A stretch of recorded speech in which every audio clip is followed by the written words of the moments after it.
수요예배 나오신 성도님들을 예수님의 이름으로 축복합니다. 오늘도 말씀의 은혜가 저와 여러분 심령 가운데 충만하기를 먼저 소망합니다. 올해부터 우리 교회는 매일 성경을 교재로 이제 큐티를 하고 있습니다.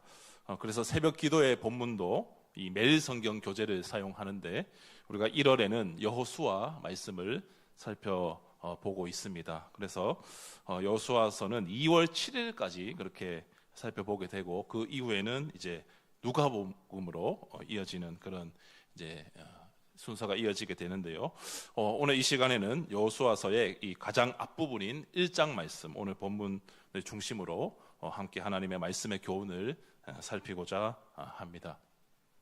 이 여호수아서의 배경을 조금 더 이제 살피고 그렇게 이제 본문으로 들어가 보려고 하는데 이 여호수아서 앞에 있는 성경이 신명기 말씀입니다. 그래서 신명기는 모세의 죽음으로 끝을 맺습니다. 마지막 신명기 34장을 보면 이제 모세가 모압 평지에서 죽음을 맞이하게 되고 이스라엘 백성은 모세의 죽음을 슬퍼하며 30일 동안 애곡했다. 그렇게 말씀합니다.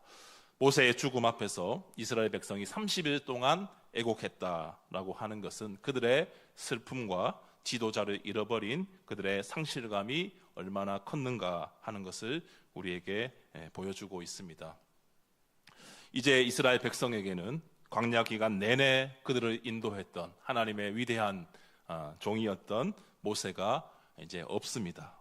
그러나 가나안 정복이라고 하는 이 하나님이 주신 사명, 하나님께서 약속하신 그 땅에 들어가는 일은 결코 멈출 수가 없습니다. 계속해서 이스라엘 백성은 가나안 땅을 향해 전진해 나가야 합니다.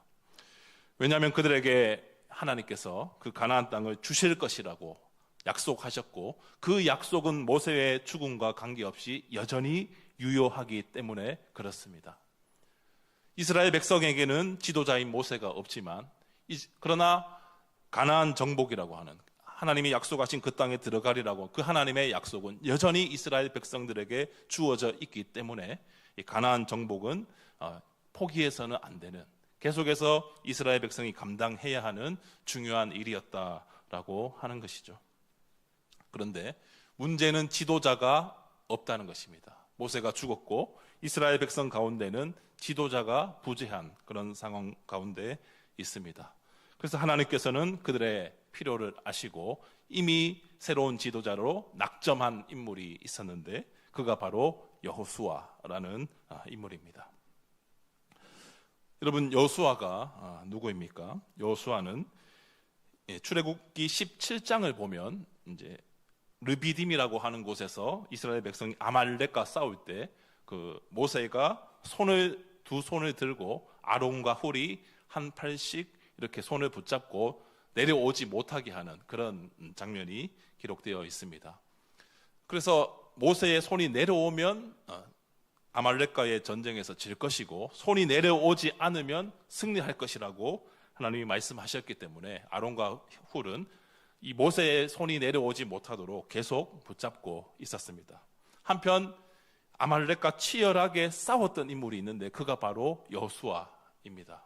그래서 모세는 두 손을 내리지 않았고 또 여호수아는 힘써 하나님을 의지하며 아말렉과 싸워서 승리했습니다. 그리고 여호수아는 이제 바란 광야에서 진을 치고 있을 때 모세가 가나안 땅을 정탐하기 위해 보냈던 12 정탐꾼 중에 한 명이었습니다. 이 여호수아는 에브라임 지파에 속한 사람으로서 이제 각 지파에서 한 명씩 지휘관을 뽑아서 12 정탐꾼을 이렇게 보내게 되었는데 그들의 명단이 신명기 13장 4절 이하에 나옵니다. 그래서 이제 에브라임 지파의 지휘관 중에 한 명으로서 이 여호수아가 선발되었고요.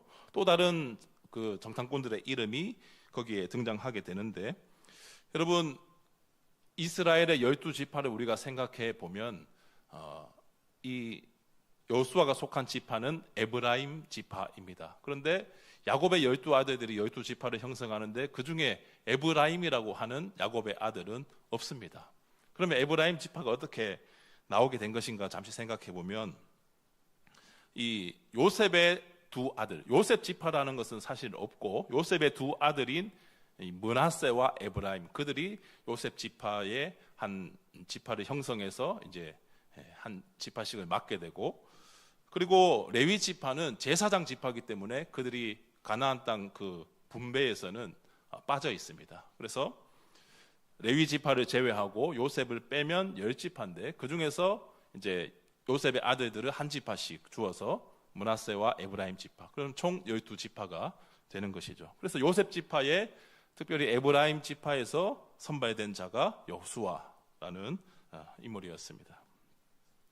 그리고 이제 이 요셉 지파 중에 므낫세 지파는 요단강 동쪽, 요단강을 건너기 전에 이미 땅을 분배받은 민족 지파가 일부 있었기 때문에 므낫세 반지파, 그리고 가나안 땅에 들어가서 땅을 분배받았던 므낫세 지파를 또 므낫세 반지파, 그렇게 성경에서는 부르는 것입니다.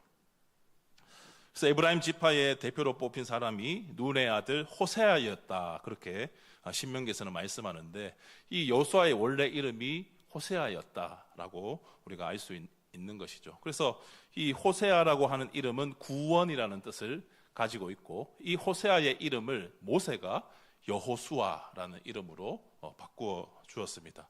호세아는 구원이라는 뜻이고 여호수아는 하나님은 구원이시다, 이런 뜻을 가지고 있습니다. 그리고 이게 여호수아가 헬라식 말, 헬라어로 번역해서 이제 이름을 바꾸게 되면 예수라는 이름으로 바뀌게 됩니다. 그래서 여호수아는 오실 메시아 예수 그리스도를 예표하는 인물이다, 이렇게 볼 수 있는 것이죠. 그래서 이 12정탐꾼이 이제 가나안 땅을 정탐하고 나서 보고를 할 때 10명의 정탐꾼은 다 부정적인 보고를 합니다. 가나안 땅에 들어가서 봤더니 젖과 꿀이 흐르는 땅은 확실한데 그 땅의 거주민들을 보니까 너무 강하고 성읍은 또 높고 견고해서 우리가 그 땅을 취하지 못할 것이다 라는 보고였습니다.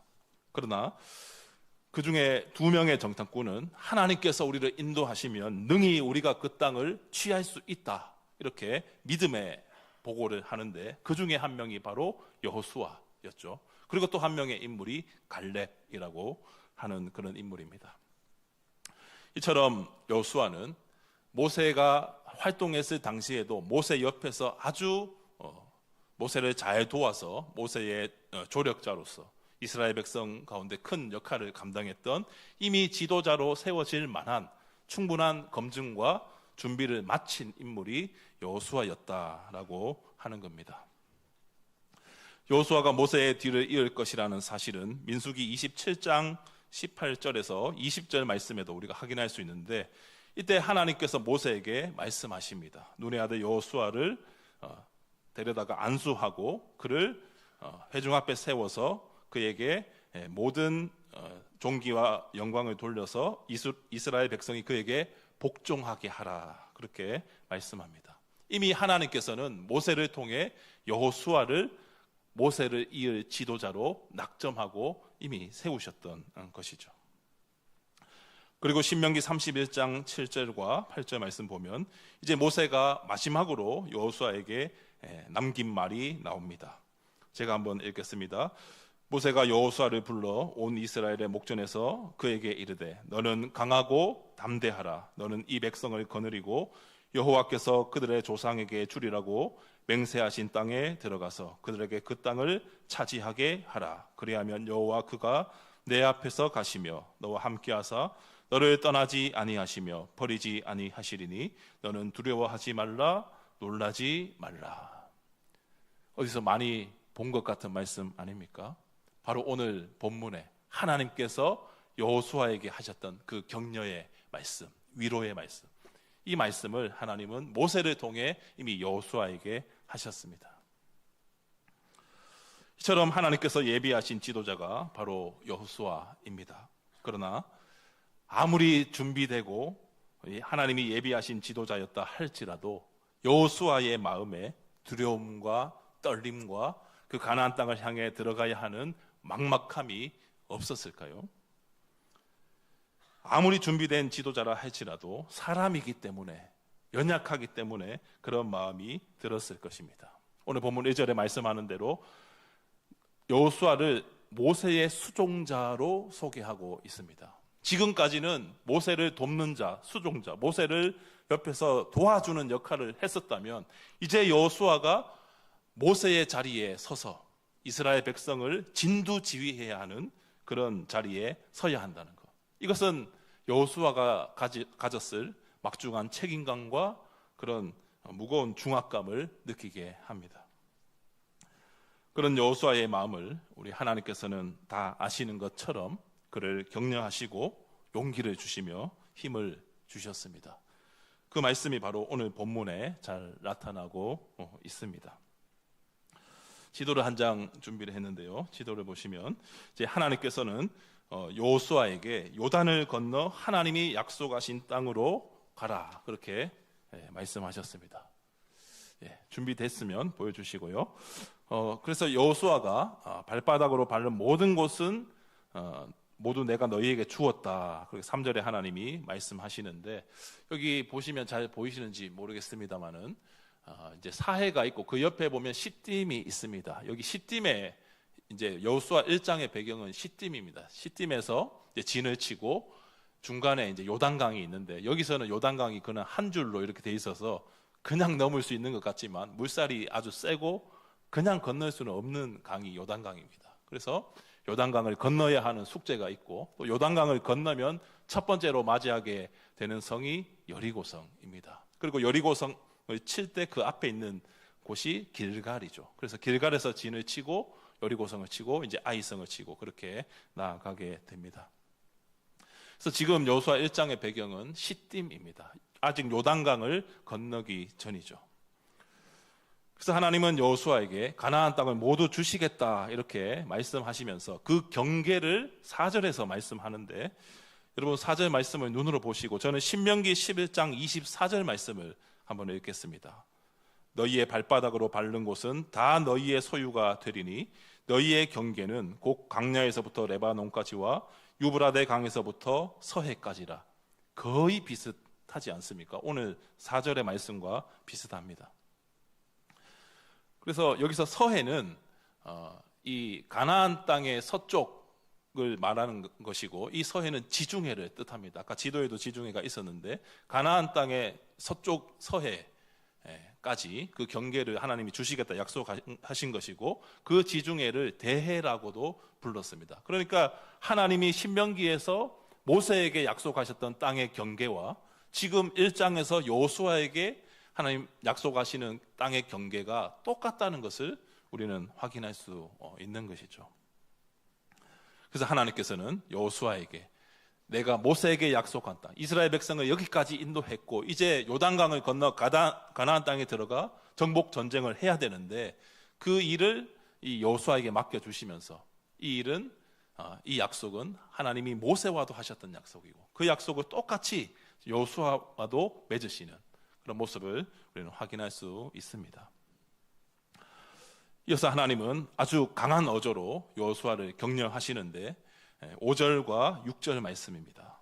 우리 5절, 6절 말씀 같이 한번 봉독하겠습니다. 내 평생에 너를 능히 대적할 자가 없으리니 내가 모세와 함께 있었던 것 같이 너와 함께 있을 것임이니라. 내가 너를 떠나지 아니하며 버리지 아니하리니 강하고 담대하라. 너는 내가 그들의 조상에게 맹세하여 그들에게 주리라 한 땅을 이 백성에게 차지하게 하리라. 아멘. 그러면 하나님이 여호수아에게 6절에서 강하고 담대하라 이렇게 말씀하십니다. 근데 강하고 담대하라고 하나님이 명령하시는데 그렇게 하나님이 명령하신 근거가 있습니다. 그 근거가 바로 5절 말씀이죠. 내가 너와 함께 할 것이다. 내가 모세와 함께 했던 것처럼 너와 함께 있을 것이다. 너를 능히 대적할 자가 없을 것이다. 내가 너를 떠나지 아니하고 버리지 아니하겠다. 즉 하나님이 여호수아에게 내가 너와 함께 할 것이기 때문에 너는 강하고 담대해라 이렇게 명령하시는 거죠. 그래서 여호수아는 강하고 담대한 것이 내가 스스로 마음을 굳게 먹고 강하게 해서 가나안 땅을 쟁취하겠다 이것이 아니라 하나님이 그와 함께 하심을 믿고 내가 너와 함께 한다라는 그 약속의 말씀을 붙잡고 여호수아는 강하고 담대할 수 있는 것입니다. 그렇게 우리는 하나님이 우리와 함께 하심을 믿을 때 우리도 강하고 담대하게 세상을 향해 나아갈 수 있습니다. 하나님이 우리와 함께 하신다. 바로 임마누엘이죠. 임마누엘의 하나님이 우리와 함께 하시는 것, 그것을 우리가 믿고 나아갈 때 그것이 우리에게는 가장 큰 격려요 위로이며 소망인 줄 믿습니다. 하나님이 우리와 함께 하시기에 우리는 세상 가운데 믿음으로 강하고 담대하게 나아갈 수 있는 것이죠. 여호수아의 입장을 한번 생각해 보면 좋겠습니다. 어지간히 강하고 담대해서는 감당하기 힘든 자리에 여호수아는 서 있습니다. 앞으로는 요단강이 있고 요단강을 건너도 한 성 한 성 다 점령해 나가는 그 정복 전쟁을 감당해야 되고, 그 광야 생활을 하면서 봤던 불평불만 가득한 이스라엘 백성을 이끌어 가야 하는, 모세가 감당했던 그 일을 다 보았을 건데 그걸 이제 여호수아가 자기가 감당해야 된다는 걸 생각했을 때 너무나도 힘든 것이 예상되고 아주 힘든 그런 자리에 자신이 서 있다는 것을 알았을 것입니다. 그러나 하나님께서 너와 함께 하겠다는 그 약속, 내가 너를 버리지 않고 내가 너를 끝까지 인도하겠다는 그 약속의 말씀을 통하여 여호수아는 강하고 담대하게 요단강을 건너고 가나안 땅을 향해 들어갈 수 있었습니다. 사랑하는 성도님들, 여러분의 삶의 자리는 어떤 자리입니까? 욥이 고백했던 것처럼 앞으로 가도 하나님이 보이지 않고 뒤로 가도 하나님을 배울 수 없고 마치 긴 터널을 지나고 있는 그런 절망 속에 혹시 계시지는 않습니까? 여호수아처럼 앞만 보고 전진해야 하는 그런 최전방에 우리가 서 있지는 않습니까? 감당하기 힘든 삶의 무게로 인해서 낙심하고 절망하는 그런 자리 가운데 계시지는 않습니까? 그런 상황 속에서도 우리가 강하고 담대할 수 있는 이유는 바로 하나님께서 우리와 함께 하시고 우리를 버리지 아니하시며 하나님께서 끝까지 우리를 붙드시기 때문인 줄 믿습니다. 그 하나님 의지하면서 우리는 강하고 담대하게 나가야 되는 것이죠. 이어지는 7절에서도 하나님께서는 다시 한번 여호수아를 격려하십니다. 우리 7절 말씀 같이 한번 봉독하겠습니다. 오직 강하고 극히 담대하여 나의 종 모세가 내게 명령한 그 율법을 다 지켜 행하고 우로나 좌로나 치우치지 말라. 그리하면 어디로 가든지 형통하리니. 아멘. 하나님 한 번 더 말씀하시죠. 오직 강하고 극히 담대하라. 강하고 담대하기 위해서 하나님이 여호수아에게 해야 될 일을 말씀해 주시는데 그 말씀은 바로 율법을 다 지켜 행하고 우로나 좌로나 치우치지 않는 것입니다. 8절에서도 하나님이 말씀하시는데요, 율법책을 내 입에서 떠나지 말게 하고 주야로 그것을 묵상하며 그 안에 기록된 대로 다 지켜 행하라. 하나님이 7절 8절에서 말씀하시는 것은 여호수아가 강하고 극히 담대하기 위해서 그가 해야 될 일을 말씀해 주십니다. 바로 율법을 지켜 행하라 라고 하는 것이죠. 아무리 힘들고 어려운 상황에 있을지라도 하나님의 말씀을 붙들고 그 말씀을 다 지켜 행하면 하나님께서 그의 길을 형통하게 하신다는 약속을 여호수아에게 주고 계십니다. 그래서 우리는 아무리 힘들고 어렵고 절망스러운 그런 상황에 있을지라도 하나님의 말씀을 붙들고 나가야 되는 줄 믿습니다. 하나님의 말씀을 우리가 지켜 행할 때 우리의 삶의 형편이 어떠하든지 그 자리가 형통한 자리고 형통한 삶임을 믿으시기를 바랍니다. 여러분, 하나님의 말씀을 우리가 지켜 행한다고 애쓰고 하나님 말씀 안에 거하기 위해 노력하는데 그렇다고 해서 삶의 어려움이 문제가 넘어야 될 산이 다 정복이 되던가요? 그렇지 않습니다. 하나님의 말씀대로 산다고 해서 한순간에 나의 문제가 다 해결되고 내 삶이 완전히 해결되는, 문제가 해결되는 그런 일은 좀처럼 일어나지 않습니다. 그런 은혜가 있을 때도 있지만 그렇지 않을 때가 더 많습니다. 그러나 하나님 말씀 안에 거하고 그 말씀을 지켜 행할 때 우리의 삶의 상황과 처지가 어떠하든지 하나님의 말씀대로 사는 그 인생은 복된 인생이다, 형통한 인생이다 라고 하나님은 말씀하십니다. 여호수아가 하나님의 말씀에 순종하고 이스라엘 백성이 하나님 말씀에 온전히 순종했을 때, 하나님의 말씀을 지켜 행했을 때 그 높고 요새 같던 여리고성은 무너졌습니다. 그러나 아간이 하나님의 그 물건에 손대지 말라고 했을 때, 하나님 말씀에 불순종했을 때 이스라엘 백성은 아이성이라고 하는 성을 넘지 못하는, 패배하는 그런 결과를 맞이하게 되는 것이죠. 그러나 다시 하나님의 말씀을 지켜 행하고 다시 하나님 앞에 나아가 회개하고 하나님 말씀대로 살지 못한 것을 회개하며 다시 하나님의 말씀에 나아가 그 말씀에 순종했을 때 아이성을 격파하고 그 이후에도 계속해서 가나안 땅을 정복해 나가는 이스라엘 백성의 역사를 우리는 여호수아서를 통해 확인할 수 있습니다. 그렇게 하나님의 말씀을 늘 읽고 묵상하며 그 말씀대로 사는 신자는 하나님께서 인정하시는 복이 있는 사람입니다.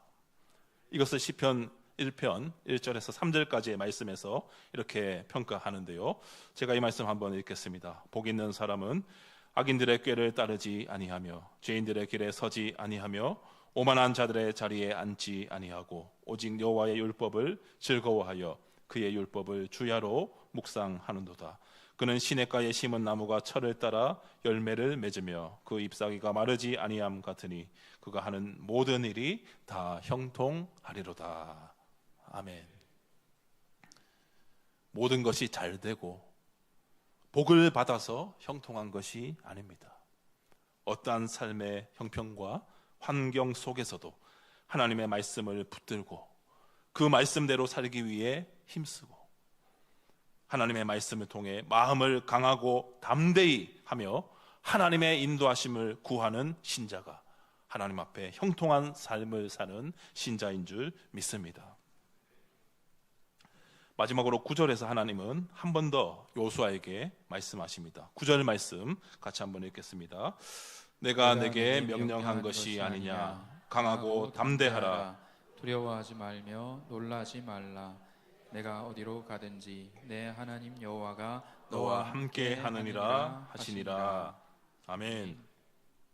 오늘 본문 안에서만 강하고 담대하라는 말씀이 세 번째로 나오고 있습니다. 그만큼 하나님께서는 여호수아에게 강하고 담대할 것을 명령하셨고 굉장히 강조하셨습니다. 그리고 세 번 이렇게 말씀하신 것은 강조의 의미뿐만 아니라 내가 반드시 너와 한 그 약속을 이루시겠다라고 하는 하나님의 확증의 말씀이기도 한 것이죠. 그래서 약속을 반드시 이루시는 하나님 앞에 여호수아가 해야 할 일은 바로 말씀을 지켜 행함으로 하나님의 인도하심을 받는 겁니다. 그리고 하나님의 함께하심을 경험하고 어떠한 상황 속에서도 하나님을 전적으로 신뢰하고 하나님을 의지하는 것, 그분의 말씀 안에 거하고 그분의 말씀을 지켜 행하고 그분의 말씀에 순종하는 것, 이것이 바로 여호수아가 강하고 담대함으로 가나안 땅을 향해 나아갈 수 있는 원동력이 된다라는 것이죠.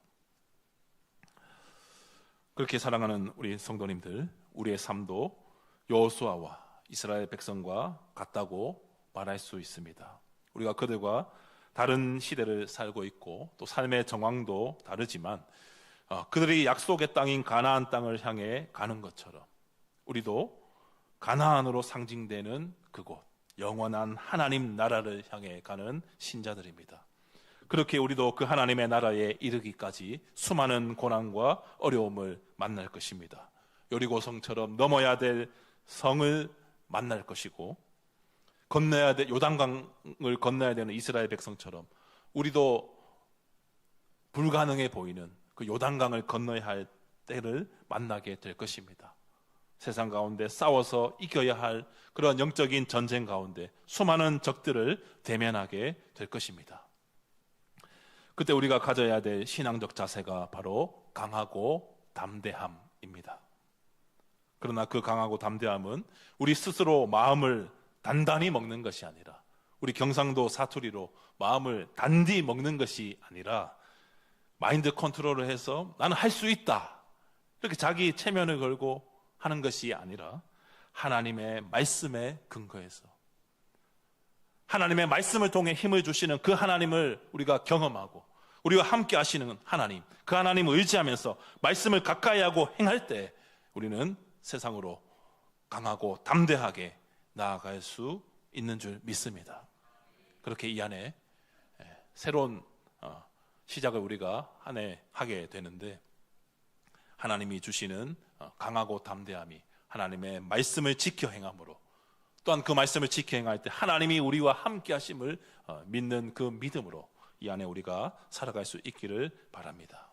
더 나아가 저 영원한 하나님 나라 가나안 성, 영원한 하나님의 나라에 이르기까지 하나님의 말씀에 거하고, 또한 하나님의 함께 하심을 날마다 경험함으로 영적으로 승리하며 우리 하나님께 영광을 돌리는 삶을 살아가는 저와 우리 모든 성도님들 되시기를 예수님의 이름으로 간절히 소망합니다.